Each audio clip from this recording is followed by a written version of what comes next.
The alien ship Kethmaran moved slowly through the dark space between stars.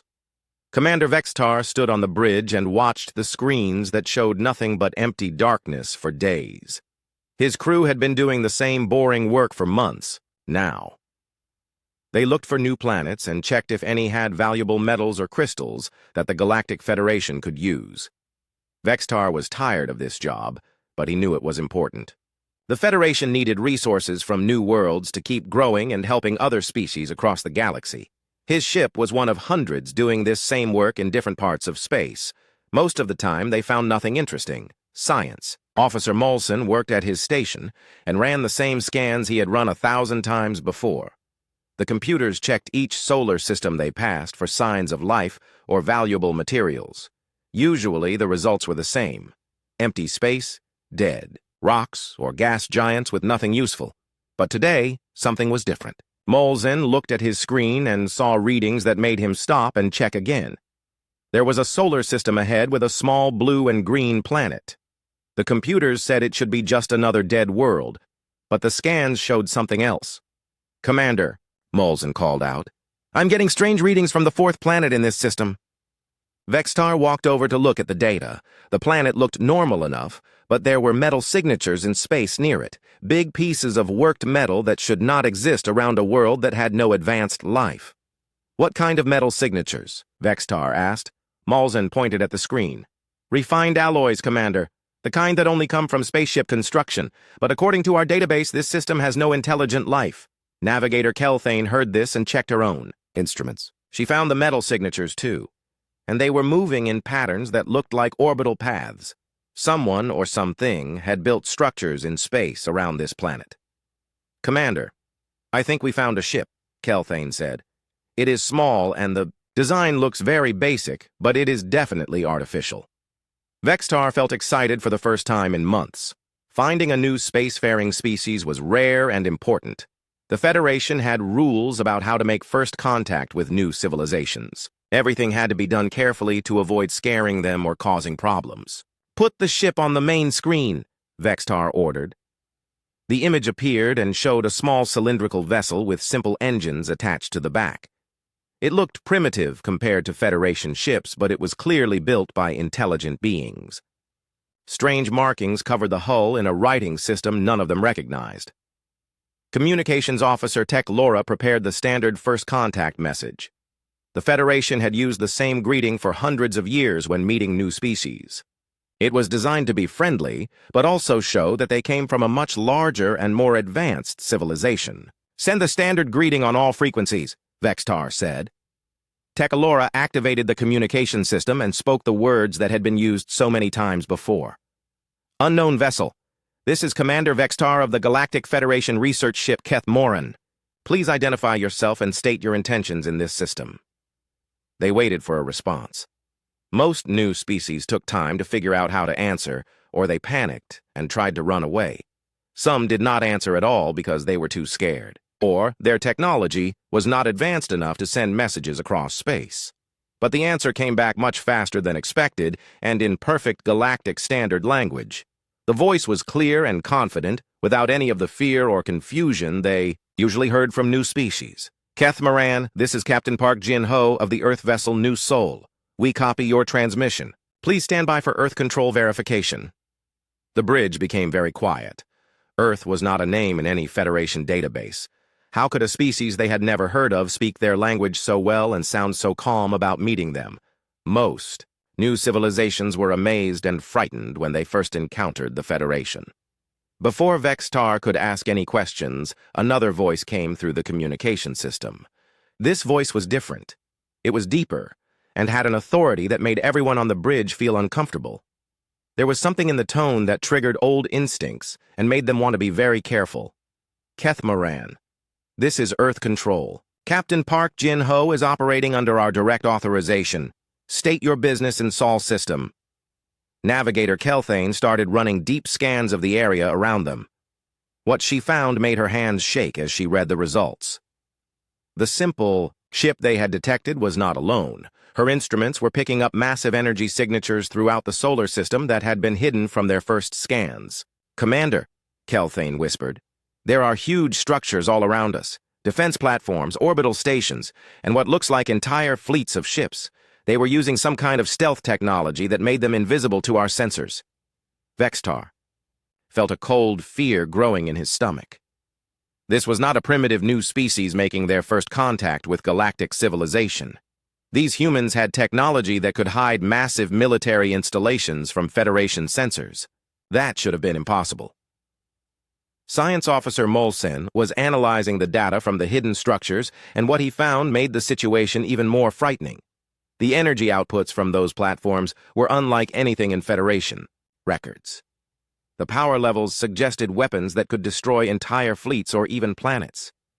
Communications Officer Tekalora was trying to intercept more transmissions between the humans. Most of their communications were encrypted with codes that were far beyond Federation capability to break. But some tactical chatter was coming through on open frequencies, and the words they heard made everyone more afraid. The humans were discussing containment protocols and species evaluation procedures. Like this was a routine operation they had done many times before. They talked about the Federation ship and crew like they were specimens to be studied rather than equals to be respected. Captain Park Jin-ho's ship began moving toward the Kethmaran with slow, confident movements. Through the viewports, they could see the human commander standing on his bridge. He looked small and fragile like most organic species, but he carried himself like someone who had never known defeat or fear. Earth control to Kethmaran. The authoritative voice returned. Now their instruments detected that targeting systems from the hidden weapons platforms were locking onto their ship. You have entered restricted space. Prepare to be boarded for processing.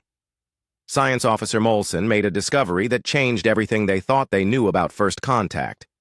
He had been analyzing the construction materials of the human ship using deep scans. The hull contained trace elements from dozens of different worlds. But these were not random metals from asteroid mining or normal trade. These elements came from the home worlds of species that had mysteriously vanished from Federation records over the past several hundred years. Entire civilizations that had simply stopped sending messages one day and were never heard from again. The Federation had assumed they had destroyed themselves in wars or natural disasters. But now it seemed like there might be another explanation for those disappearances. Small craft began launching from the human ship toward the Kethmaran. They moved with the precision of a military operation that had been practiced many times before. The humans were not nervous or uncertain about making first contact.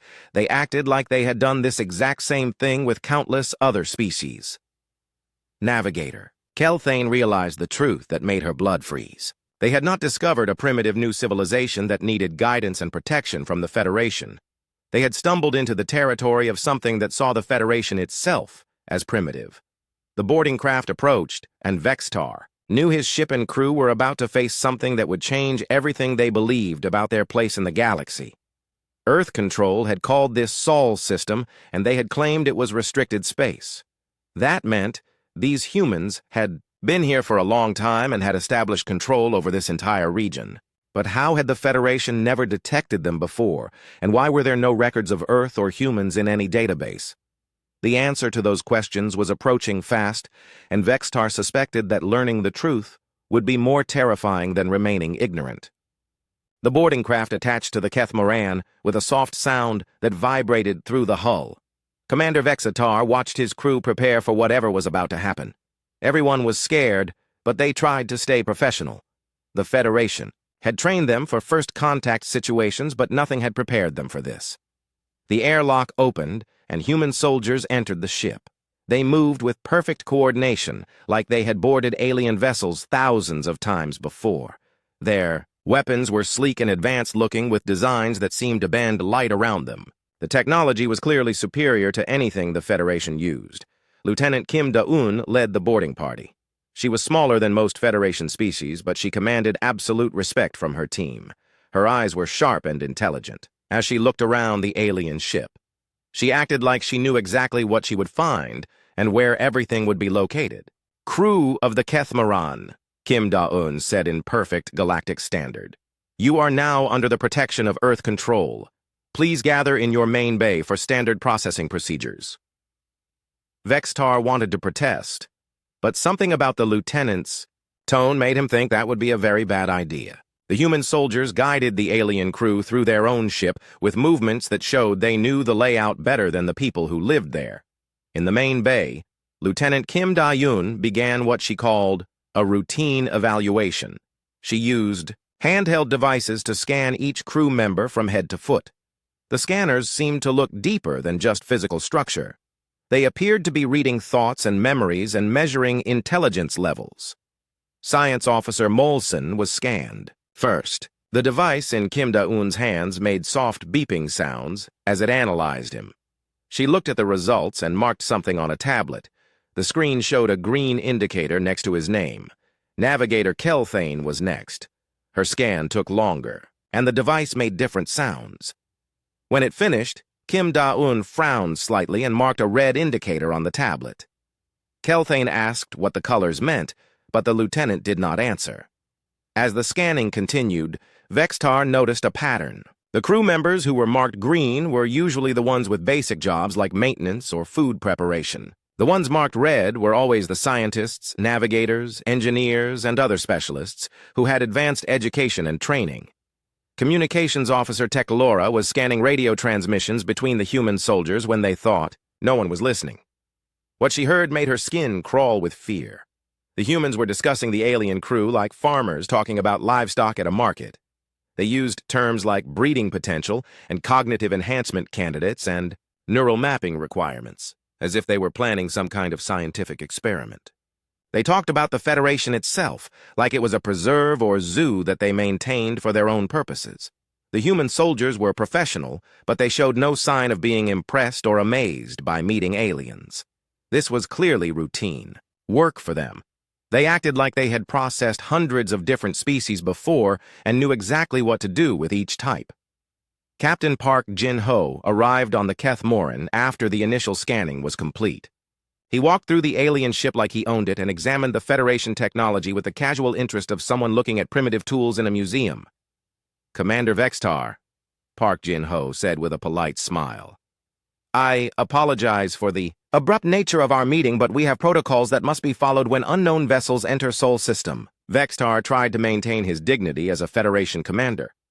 "Captain Park, we are peaceful explorers conducting routine surveys for the Galactic Federation. We meant no harm, and were not aware this system was claimed territory." Park Jin-ho nodded like he had heard this exact speech many times before. "Of course, Commander. The Federation does excellent work in mapping and cataloging new regions of space.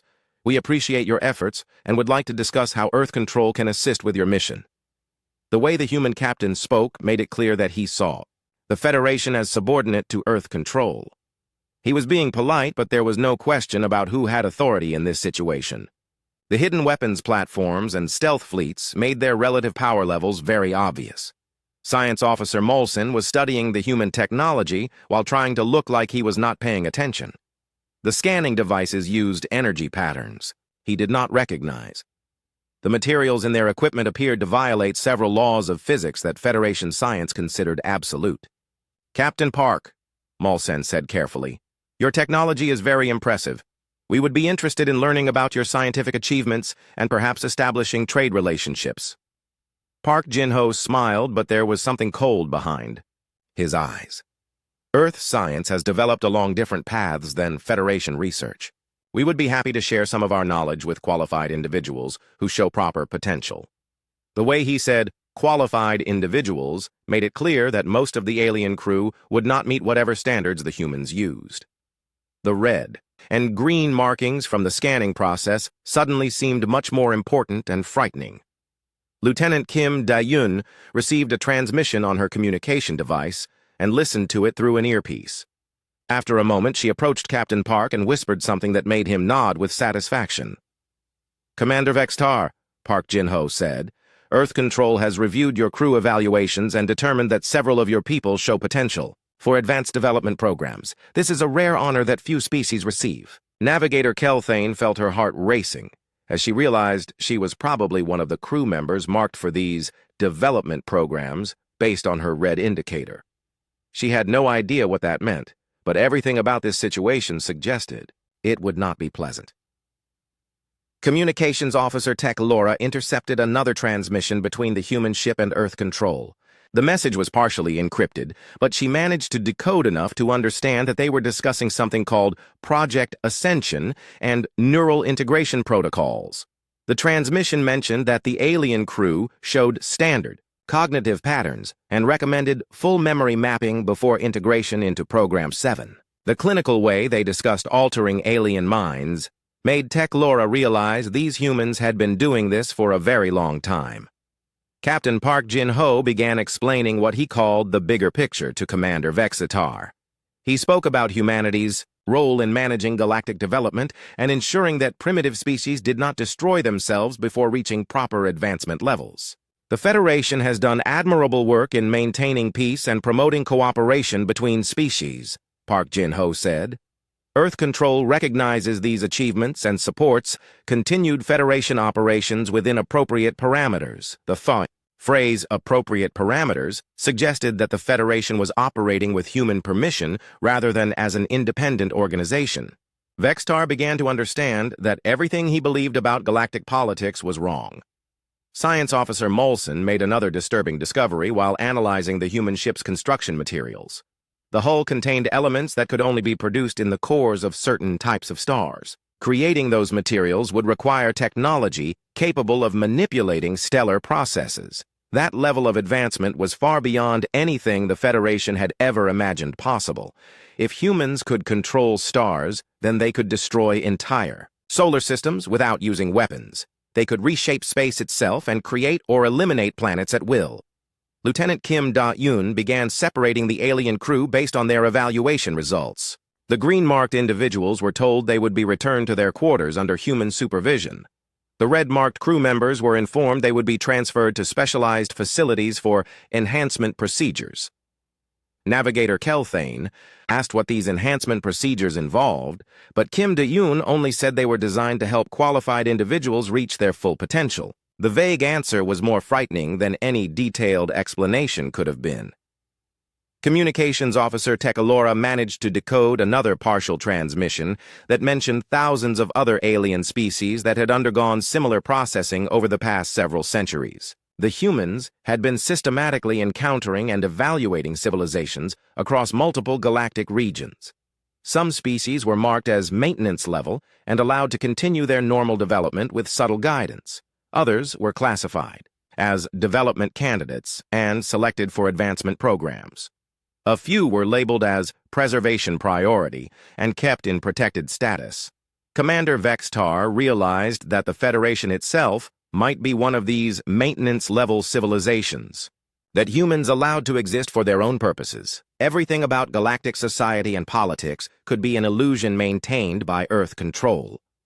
The scope of human operations became clearer as more intercepted transmissions revealed coordination between multiple Earth Control facilities across dozens of star systems. This was not a small outpost or colony. This was evidence of a vast civilization that had been secretly managing galactic affairs for longer than most species had existed. Captain Park Jin-ho concluded his explanation by offering Commander Vexitar a choice. Commander Vexitar made his decision after looking at his crew's frightened faces. "We choose to learn the truth, Captain Park, whatever that means for us." Captain Park. Jin-ho nodded like he had expected this answer. "Very well, Commander. Your crew will be processed according to their individual evaluation results. Those marked for enhancement will begin immediately. The others will receive basic orientation about Earth Control operations." Lieutenant Kim Da-eun began organizing the transfer of crew members to different areas of the human ship. Science Officer Molson and Navigator Kelthane were among those, selected for immediate enhancement procedures. Communications Officer Tekalora was assigned to basic orientation along with most of the other crew. The human ship was much larger inside than it appeared from the outside. The internal spaces seemed to violate normal geometry with corridors that were longer than the hull should allow. The technology that made this possible was beyond anything Federation science could explain. Molson was taken to what the humans called an enhancement laboratory. The room contained equipment that looked like a combination of medical facility and computer center. Machines with purposes he could not identify lined the walls and cables connected to devices that hummed with unknown energy. Dr. Han Soo-jin supervised the enhancement procedures. She was a small human woman with kind eyes, but her casual attitude toward altering alien minds was deeply disturbing. She spoke about consciousness modification like other people discussed changing clothes. "Please do not be afraid," Dr. Han said to Molzen. "The enhancement process will expand your cognitive abilities and allow you to perceive reality at levels your species was never meant to experience naturally. It can be overwhelming at first, but the benefits are extraordinary." Molzen was placed in a chair that seemed to read his thoughts as soon as he sat down. Thin cables attached themselves to his head without him feeling any pain. Screens around the room began displaying patterns that looked like maps of his brain and nervous system. The process began slowly, with strange sensations flowing through his mind. At first, it felt like someone was gently examining his memories and thoughts. Then the sensations became stronger, and he started perceiving things that should not exist. He could suddenly see energy patterns that connected all living things in the galaxy. He felt the presence of millions of other minds across vast distances. Most frightening of all, he began to understand that reality had layers and dimensions that normal consciousness could never detect. The enhancement continued for hours, while Molzen's perception of the universe completely changed. He saw that space and time were much more flexible than Federation science believed. He understood that consciousness itself was a force that could shape physical reality when properly focused. When the process finished, Molzen knew things that terrified and amazed him. He could see that the human ship existed in multiple dimensions at the same time. He understood that the crew was communicating through direct mental connections rather than just using technology. Dr. Han Soo-jin explained that what he had experienced was only the first level of enhancement. "Your mind can now perceive approximately 12% of actual reality," she said. "Further enhancements are possible, but they require extensive preparation to avoid psychological damage." Meanwhile, Navigator Kel Thane was undergoing a different type of processing in another part of the ship. Administrator Lee Sung-min was showing her historical records that revealed the true nature of galactic civilization. The screens displayed star maps that went back thousands of years, showing the rise and fall of different species across the galaxy. But the patterns were not random. Every major development was carefully guided by human intervention at crucial moments. "Your Federation believes it discovered faster than light travel through scientific research," Lee Sung-min explained. "In reality, we provided the key breakthrough to your scientists at precisely the right moment in your development cycle." Kel Thane watched as the records showed how humans had secretly contacted Federation researchers and given them the knowledge needed to build their first starships. The entire foundation of Federation civilization was based on technology that humans had decided to share. The historical data revealed that every major Federation achievement had been influenced by human guidance. Scientific discoveries, diplomatic solutions to conflicts, even the formation of the Federation government had all been subtly directed by Earth control. "But why?" Kel Thane asked. "Why would you guide our development instead of simply ruling us directly?" Lee Sung-min smiled with what looked like genuine fondness. "Because direct rule creates stagnation and resentment. Guided development allows species to grow naturally while preventing catastrophic mistakes. You remain free while avoiding the dangers that destroyed so many other civilizations." The records showed dozens of species that had been allowed to develop without guidance. Most had destroyed themselves through wars or environmental disasters. A few had become so aggressive that humans had been forced to eliminate them completely to protect other developing civilizations. Communications Officer Tech Laura was receiving basic orientation about Earth control operations from specialist Kim Min-ho. The information was overwhelming, but not as personally transformative as what the enhanced crew members were experiencing. She learned that humans had been spacefaring for over 5,000 years and had established control over hundreds of star systems. Their technology was so advanced that they could create or destroy planets and manipulate time and space itself. "The Federation knows about perhaps 3% of inhabited galaxy," Kim Min-ho explained. "Earth control manages the development of over 2 million different species across multiple galactic regions. Your Federation is just one of many preservation projects we maintain."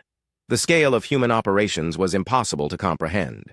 They managed entire galactic arms like farmers tending vast fields. Species were cultivated and guided according to long-term plans that spanned thousands of years. Some species, like the Federation, were maintained at specific technology levels and allowed to explore limited regions of space. Others were kept in primitive conditions on their homeworlds for protection. Advanced species that showed proper development were gradually introduced to higher levels of reality. Captain Park Jin-ho brought Commander Vex-Tar to the ship's command center to see the full scope of human civilization. The room contained displays that showed real-time information from across multiple galaxies. Thousands of human ships moved between star systems, carrying out various missions. Massive construction projects were building structures around entire stars. Research facilities the size of small planets studied phenomena that Federation science could never detect. "This is why we maintain secrecy," Park Jin-ho said. "Most species are not ready to understand their true place in the cosmic order. Knowledge of our existence would cause panic and social collapse among primitive civilizations." The displays showed that Earth control was not just managing the local galaxy. Human influence extended to other galaxies entirely, with projects that involved billions of different life forms. The responsibility for guiding so many civilizations was staggering. Vex-Tar began to understand why humans seemed so confident and authoritative. They carried the burden of managing cosmic development on a scale that dwarfed anything he had imagined possible. Every decision they made affected the future of countless species. Science Officer Molson was brought to join the group after his enhancement was complete. His perception of the command center was completely different from what the others could see. He saw energy connections between all the crew members and felt their thoughts flowing through shared consciousness networks. "The enhancement allows you to perceive our actual working methods," Dr. Han Sujin explained. "Individual human consciousness is connected to collective intelligence systems that span interstellar distances. We think and plan as a unified civilization." Molson could sense the vast network of human minds working together to solve problems across the galaxy. Decisions were made through consensus among millions of enhanced individuals who could consider all possible outcomes simultaneously. Navigator Kelthane joined them after completing her historical education. She now understood that the Federation's entire existence was part of a carefully planned experiment in guided civilization development. Every major event in Federation history had been orchestrated to achieve specific developmental goals. The revelation was both humbling and terrifying. Her people had thought they were independent explorers mapping the galaxy and making their own choices. In reality, they were participants in a vast educational program designed by beings with capabilities approaching godlike power. Administrator Lee Sung-min explained the long-term goals of the human development programs. "Eventually, all species that show proper potential will be enhanced to our level of consciousness and technological ability. The galaxy will become a unified civilization capable of projects that span multiple universes." The ultimate goal was preparing for something called the Great Work, which involved transforming the fundamental structure of reality itself. Humans were slowly building a galactic civilization advanced enough to remake the laws of physics and create new forms of existence. 3 weeks had passed since the initial contact, and Commander Vex-Tar was still struggling to understand his new reality. Earth Control had given him access to historical databases that contained information going back millions of years. What he learned changed everything he thought he knew about life in the galaxy. The records showed that long before humans achieved spaceflight, there had been another civilization that ruled the galaxy. They were called the Architects, and they were beings of pure energy who could manipulate matter and consciousness at will. The Architects had created most of the current alien species as experiments in different forms of intelligent life. Science. Officer Molson had undergone 3 more enhancement procedures and could now perceive 17 different layers of reality simultaneously. He explained to Vex-Tar what the databases revealed about their true origins. Our species, the Federation, and most other galactic civilizations were designed by the Architects as tests of different evolutionary paths, Molson said. His voice sounded different now, carrying harmonics that suggested he was speaking on multiple dimensional levels at once. The Architects had spent millions of years creating thousands of different intelligent species and placing them on suitable worlds throughout the galaxy. Each species was designed to develop specific types of consciousness and technology to see what forms of life were most successful. But then something had happened to the architects. The records were unclear about exactly what, but around 50,000 years ago they had simply vanished from the galaxy. They left behind all their creations, but provided no guidance about what those species should do next. Most of the architect-created species had destroyed themselves within a few thousand years without proper guidance. Wars, environmental disasters, and social collapses had eliminated entire civilizations that had shown great promise. The galaxy had become a graveyard of failed experiments.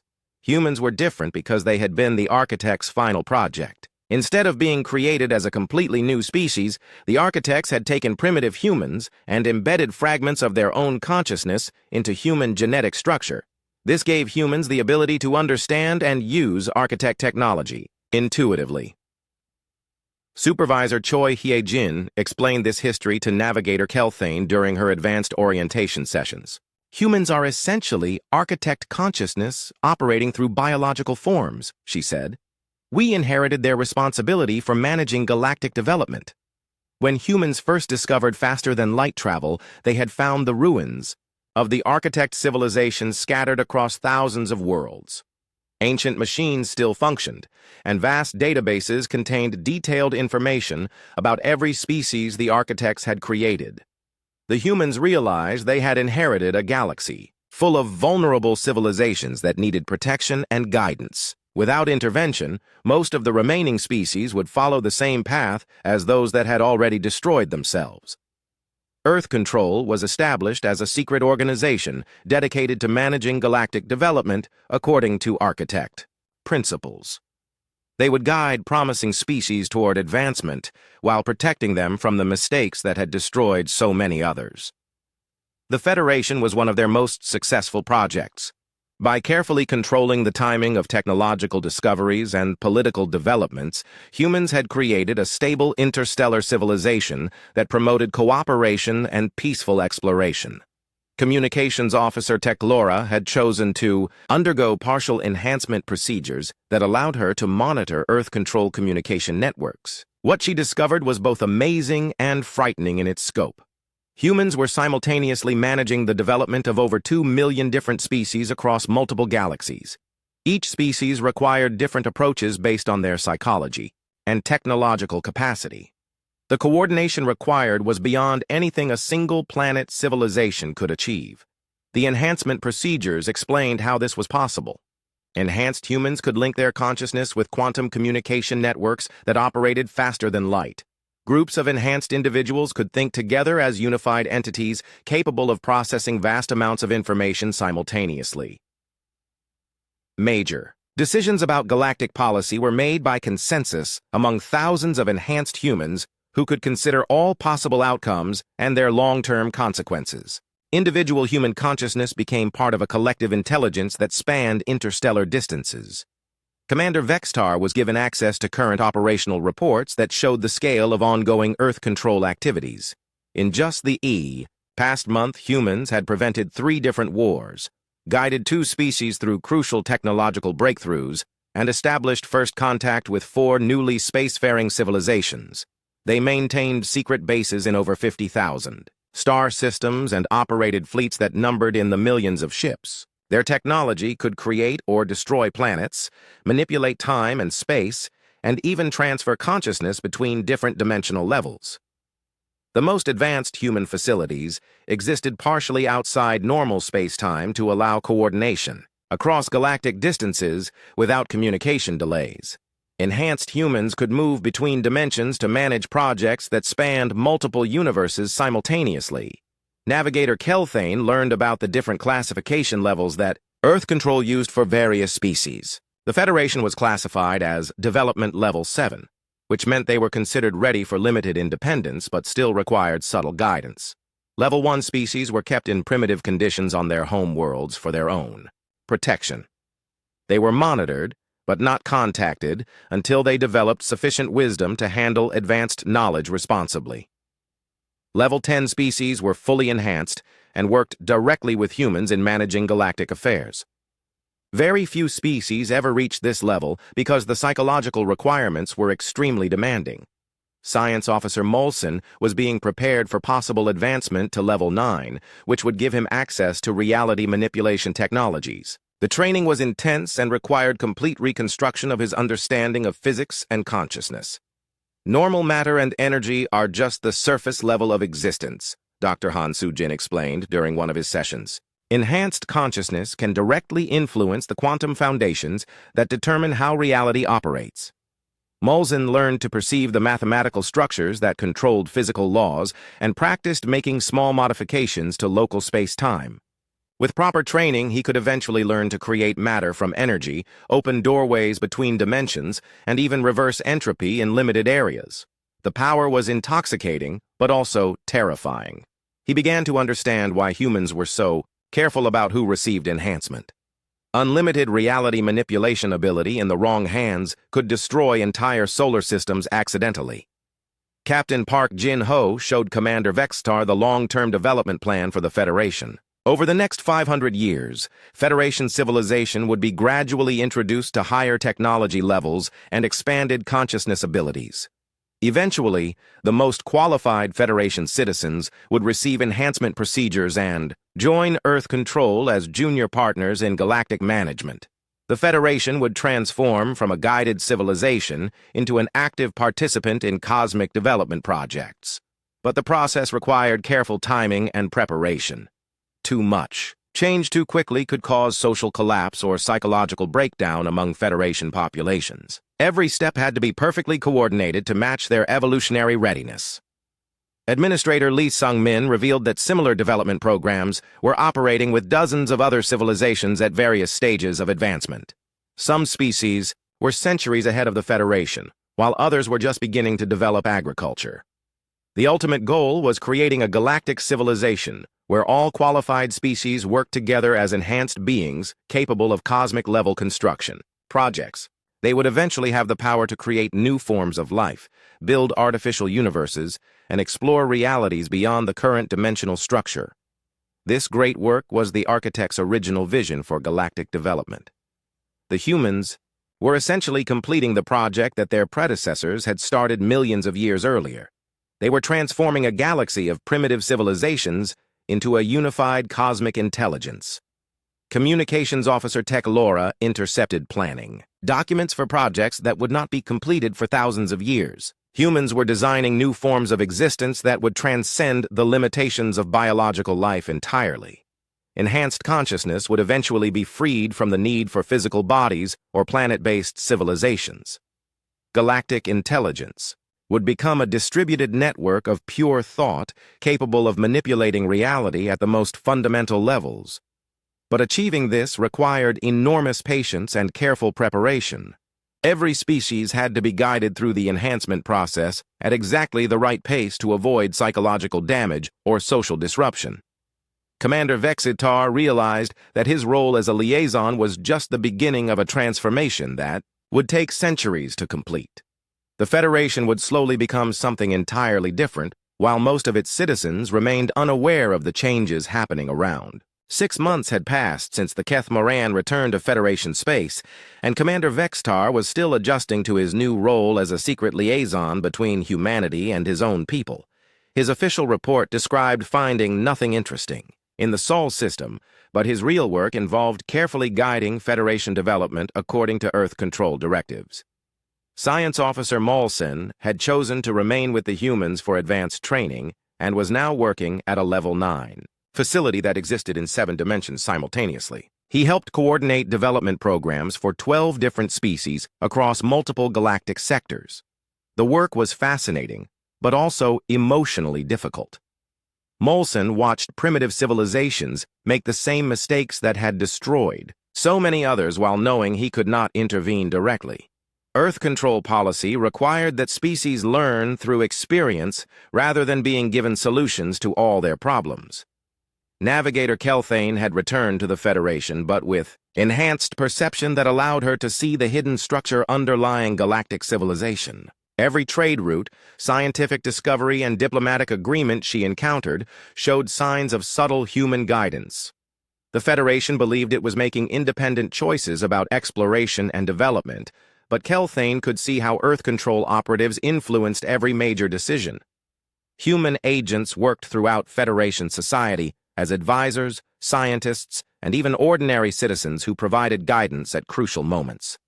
Communications Officer Tech Laura had chosen to have her memories partially modified so she could function normally in Federation society while retaining enough knowledge to serve as a backup communication channel. She monitored Federation communications for signs of problems that might require human intervention.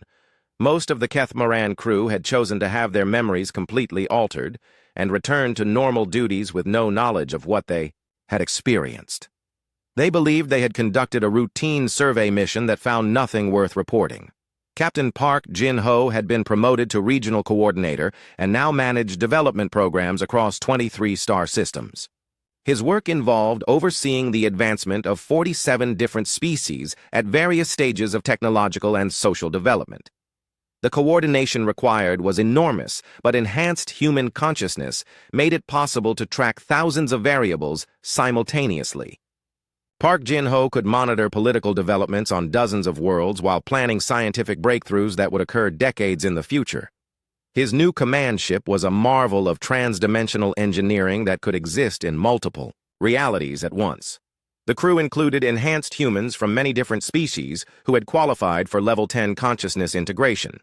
Lieutenant Kim Da-yoon now led integration teams that specialized in identifying promising individuals from newly contacted species. Her work required perfect timing and psychological insight to determine who could handle advanced knowledge without suffering mental breakdown. The integration process had been refined over thousands of years, but each species required different approaches. Some could handle rapid enhancement, while others needed centuries of gradual preparation before they were ready for even basic reality perception training. Dr. Han Soo-jin had been assigned to a research facility that studied consciousness enhancement techniques for extremely alien species. Some life forms had mental structures so different from baseline human patterns that entirely new enhancement procedures had to be developed. The goal was ensuring that all forms of intelligent life could eventually participate in the great work, regardless of their original biological or energy-based nature. Consciousness itself was the key factor rather than physical form or technological background. Administrator Lee Sung-min worked on long-term planning projects that covered timescales of thousands of years. His team designed development sequences that would guide entire galactic regions through the transition from primitive civilizations to enhanced cosmic intelligence. The planning required consideration of countless variables, including stellar evolution, resource distribution, social psychology, and interdimensional stability. Every major decision had consequences that would affect billions of lives across multiple generations. Supervisor Choi Hye-jin managed integration programs for species that had reached the transition point between guided development and independent participation in galactic management.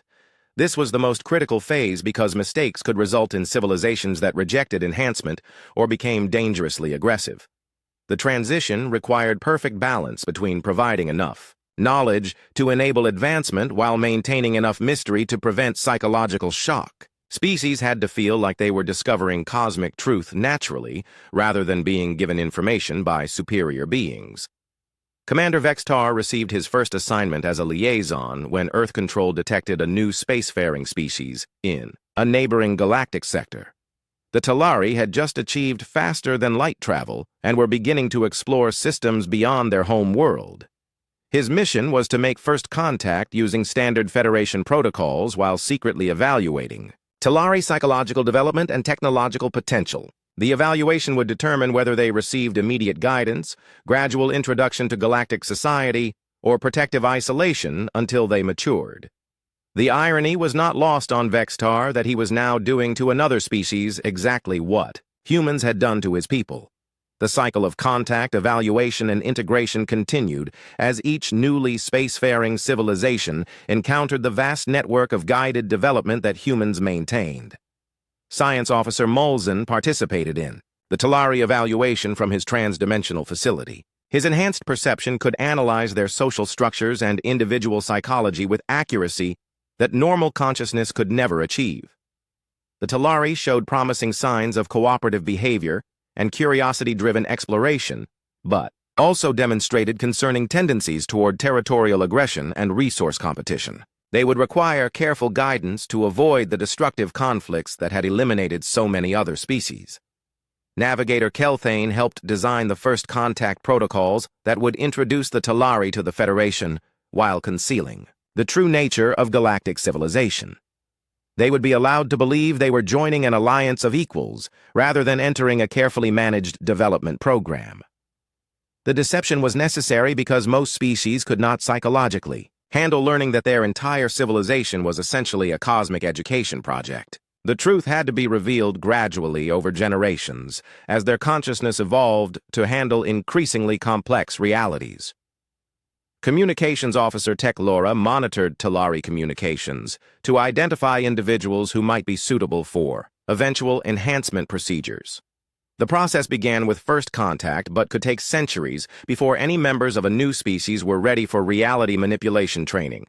The Talari contact proceeded smoothly using protocols that had been perfected through thousands of similar encounters. Commander Vexistar introduced them to selected Federation representatives, while Earth control agents began the subtle influence process that would guide their development.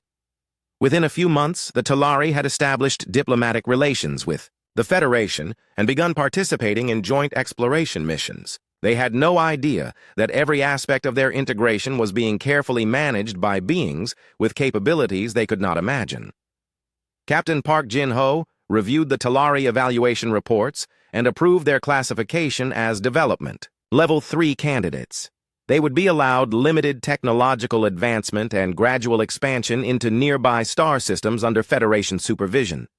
The classification meant the Talari would probably require several hundred years of guided development before any individuals were ready for enhancement procedures. Their psychology showed promise, but needed significant maturation before they could handle cosmic-level responsibilities.